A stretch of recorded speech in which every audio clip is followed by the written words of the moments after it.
Right. ಮುಂದಿನ ಸುದ್ದಿ ಕಡೆ ಗಮನ ಕೊಡೋಣ. ಉದ್ಯೋಗ ಕೊಡಿಸೋ ನೆಪದಲ್ಲಿ ಮಹಿಳೆಗೆ ವಂಚನೆ ಆಗಿದೆ ಅನ್ನೋ ಆರೋಪ ಕೇಳೋಕೆ ಸಿಕ್ತಿದೆ. ವಿವಾಹಿತೆಯ ಮೇಲೆ ನಿರಂತರವಾಗಿ ಲೈಂಗಿಕ ದೌರ್ಜನ್ಯ ಮಾಡಲಾಯಿತಂತೆ. ಬಲವಂತವಾಗಿ ಇಸ್ಲಾಂ ಮತಾಂತರಕ್ಕೆ ಯತ್ನ ನಡೆದಿದೆ ಅನ್ನೋ ಆರೋಪ ಕೇಳೋಕೆ ಸಿಕ್ಕಿದೆ. ಖಾಸಗಿ ಫೋಟೋ ತೋರಿಸಿ ಮತಾಂತರಕ್ಕೆ ಯತ್ನ ಮಾಡಲಾಗಿದೆ ಅಂತೆ. ಬೆಳಗಾವಿಯಲ್ಲಿ ಆಕೆಯನ್ನ ಕೂಡಿಟ್ಟು ಮತಾಂತರಕ್ಕೆ ಯತ್ನ ಮಾಡಲಾಗಿದೆ ಅನ್ನೋ ಆರೋಪ. ರಫೀಕ್, ಬೇಪಾರಿ, ಆದಲ್, ಹಾಗೆ ಸೊಹೇಲ್, ಮುಕ್ತುಮ್, ಉಮರ್, ಕರೆವ್ವ, ಕಟ್ಟಿಮನಿ, ಕೌಸರ್ ವಿರುದ್ಧ ಇದೀಗ ದೂರು ದಾಖಲಾಗಿದೆ. ಸವದತ್ತಿ ತಾಲೂಕಿನ ಮುನವಳ್ಳಿಯಲ್ಲಿ ನಡೆದ ಘಟನೆ ಇದು. ಹುಬ್ಬಳ್ಳಿ ಜಿಲ್ಲೆ ಸವದತ್ತಿ ತಾಲೂಕಿನ ಮುನವಳ್ಳಿ ಗ್ರಾಮ ಇಲ್ಲಿ ನಡೆದಿರ್ತಕ್ಕಂಥ ಘಟನೆ. ಮಹಿಳೆ ಏನಿದ್ದಾರೆ, ನೀವು ದೃಶ್ಯದಲ್ಲಿ ಗಮನಿಸ್ತಾ ಇರೋರು, ಅವರೇ ಆರೋಪ ಮಾಡಿರೋದು. ಬಲವಂತವಾಗಿ ಮತಾಂತರ ಮಾಡಲಿಕ್ಕೆ ಪ್ರಯತ್ನ ಪಟ್ಟರು, ಹಾಗೆ ಲೈಂಗಿಕ ದೌರ್ಜನ್ಯಕ್ಕೆ ನನ್ನನ್ನು ಒಳಪಡುವಂತೆ ಮಾಡಿದ್ರು ಅಂತ ಹೇಳಿ ಮಹಿಳೆ ದೂರು ಕೊಟ್ಟಿದ್ದಾರೆ. ಬುರ್ಕಾ ಹಾಕಬೇಕು, ಹಣೆ ಕುಂಕುಮವನ್ನು ಇಡಬಾರ್ದು, ದಿನಕ್ಕೆ 5 ಬಾರಿ ನಮಾಜ್ ಮಾಡಬೇಕು ಅಂತ ಹೇಳಿ ಧಮಕಿ ಹಾಕ್ತಾ ಇದ್ರು. ಮತಾಂತರ ಆಗಲಿಲ್ಲ ಅಂತಂದರೆ ಅಶ್ಲೀಲ ಫೋಟೋಗಳನ್ನು ಸಾಮಾಜಿಕ ಜಾಲತಾಣದಲ್ಲಿ ಹಾಕ್ತೀವಿ ಅನ್ನೋ ಧಮಕಿ ಕೊಟ್ಟಿದ್ರಂತೆ. ಆ ಥರ ಮಾಡ್ಯಾರ. ಈಗ ನಮ್ಮ ಮನೆ ಅಂತ ಹುಡುಗಿನ ಓದಾನ ಅಂತಂದ್ರೆ ಆ ಹುಡುಗಿನೂ ನಾನು ಒಂದ ಕಡೆ ಇದ್ದೀವಿ. ಸುಳ್ಳು ಹೇಳೋದು ಬಡ್ಡಿದು ಅರ್ಥ ಆದ್ಮೇಲೆ ಯಾರು ಇರ್ತಾರೆ? ನಮ್ಮ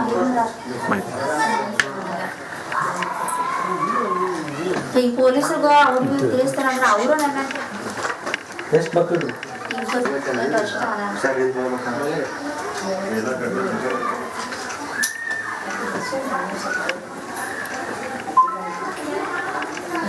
ಇಲ್ಲ ಇಲ್ಲ ಆ ಥರ ಮಾಡ್ಯಾರ. ಇದ್ರ ಬಗ್ಗೆ ಹೆಚ್ಚಿನ ಡೀಟೇಲ್ಸ್ ಅನ್ನ ಪಡೆಯೋಣ. ನಮ್ಮ ರಿಪೋರ್ಟರ್ ಆದಂತಹ ಮೈಲಾರಿ ನೇರ ಸಂಪರ್ಕದಲ್ಲಿ ಜಾಯ್ನ್ ಆಗಿದ್ದಾರೆ. ಮೈಲಾರಿ, ಇತ್ತೀಚಿನ ದಿನಮಾನಗಳಲ್ಲಿ ಇಂತಹ ಪ್ರಕರಣಗಳು ಜಾಸ್ತಿ ಆಗ್ತಾ ಇದೆ. ಅದರಲ್ಲೂ ಕೂಡ ಮಹಿಳೆಯರನ್ನೇ ಟಾರ್ಗೆಟ್ ಮಾಡಿಕೊಂಡು ವಂಚನೆ ಮಾಡ್ತಾ ಇರುವಂತ ಪ್ರಕರಣ. ಸದ್ಯ ಈ ಪ್ರಕರಣ ಏನು, ಆ ಮಹಿಳೆ ಏನು ಆರೋಪವನ್ನು ಮಾಡ್ತಾ ಇದ್ದಾರೆ, ಈ ಬಗ್ಗೆ ಪೊಲೀಸ್ನವರು ಯಾವ ರೀತಿಯಾಗಿ ಕ್ರಮವನ್ನ ತೆಗೆದುಕೊಳ್ತಾ ಇದ್ದಾರೆ, ಡೀಟೇಲ್ಸ್ ಅನ್ನ ಕೊಡೋದಾದ್ರೆ?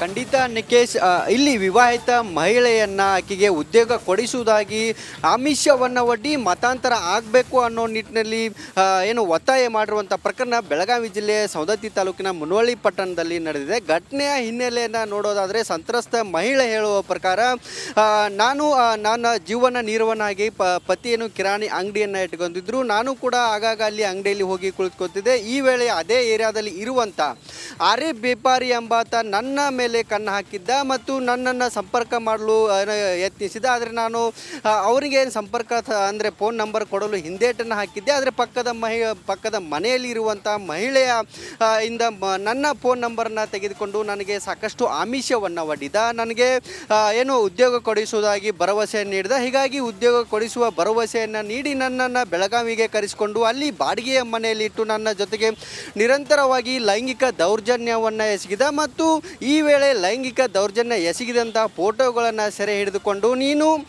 ಇಸ್ಲಾಂ ಧರ್ಮಕ್ಕೆ, ಹಿಂದೂ ಧರ್ಮದಿಂದ ಇಸ್ಲಾಂ ಧರ್ಮಕ್ಕೆ ಮತಾಂತರ ಆಗಬೇಕು ಅನ್ನೋ ನಿಟ್ಟಿನಲ್ಲಿ ನಿತ್ಯ ಪೀಡಿಸ್ತಾ ಇದ್ದ. ಜೊತೆಗೆ ನೀನು ಹಣೆಗೆ ಕುಂಕುಮವನ್ನು ಇಟ್ಕೋಬಾರ್ದು, ಹಿಂದೂ ಸಂಪ್ರದಾಯವನ್ನು ಇಲ್ಲಿಗೆ ನಿಲ್ಲಿಸಬೇಕು, ಜೊತೆಗೆ ದಿನಕ್ಕೆ 5 ಬಾರಿ ನಮಾಜನ್ನು ಮಾಡಬೇಕು ಮತ್ತು ಇಸ್ಲಾಂ ಧರ್ಮಕ್ಕೆ ಮತಾಂತರ ಆಗಬೇಕು. ಒಂದು ವೇಳೆ ನೀನು ಮತಾಂತರ ಆಗದೇ ಇದ್ದರೆ ನಾನು ಈ ಸೋಷಿಯಲ್ ಮೀಡಿಯಾದಲ್ಲಿ ನಿನ್ನ ಜೊತೆಗೆ ಇರುವಂಥ ಖಾಸಗಿ ಕ್ಷಣದ ಫೋಟೋಗಳನ್ನು ಸೋಷಿಯಲ್ ಮೀಡಿಯಾದಲ್ಲಿ ವೈರಲ್ ಮಾಡ್ತೇನೆ, ಜೊತೆಗೆ ನಿನ್ನ ಪತಿಗೆ ಕೂಡ ಕಳಿಸ್ತೇನೆ. ನೀನು ಇಸ್ಲಾಂ ಧರ್ಮಕ್ಕೆ ಮತಾಂತರ ಆಗಬೇಕು ಅನ್ನೋ ನಿಟ್ಟಿನಲ್ಲಿ ಒತ್ತಾಯವನ್ನು ಮಾಡಿದ್ದಾನೆ ಮತ್ತು ಪೀಡಿಸಿದ್ದಾನೆ. ಇದರಿಂದ ಏನು ರೋಸಿ ಹೋದಂಥ ಆಕೆ ಅವರಿಂದ ತಪ್ಪಿಸಿಕೊಂಡು ಬಂದು ಈಗ ಸದ್ಯ ಸವದತ್ತಿ ಪೊಲೀಸ್ ಠಾಣೆಯ ವ್ಯಾಪ್ತಿಯಲ್ಲಿ ಪ್ರಕರಣವನ್ನು ದಾಖಲಿಸಿದ್ದಾರೆ. ಪ್ರಕರಣವನ್ನು ದಾಖಲಿಸಿಕೊಂಡಂಥ ಪೊಲೀಸರು ಕೂಡ 7 ಜನರ ವಿರುದ್ಧ ಈಗ ದೂರನ್ನು ಕೂಡ ದಾಖಲಿಸಿದ್ದಾರೆ. ಅದರಲ್ಲಿ ಪ್ರಮುಖವಾಗಿ ಆರಿಫ್ ಬೇಪಾರಿ ಈತ ಪ್ರಮುಖ ಆರೋಪಿ ಆಗಿರುವಂಥದ್ದು. ಆದಿಲ್, ಸೋಯಿಲ್ ಮತ್ತು ಉಮರ್ ಮತ್ತು ಕರೆವ್ವ, ಕಟ್ಟಿಮನಿ ಮತ್ತು ಕೌಸರ್ ಎಂಬವರು ಕೂಡ ಇಲ್ಲೇ ನನಗೆ ಆರೋಪಿಗೆ ಸಾಥನ್ನು ಕೊಟ್ಟಿದ್ದರು. ಬೆಳಗಾವಿಯ ಬಾಡಿಗೆ ಮನೆಯಲ್ಲಿ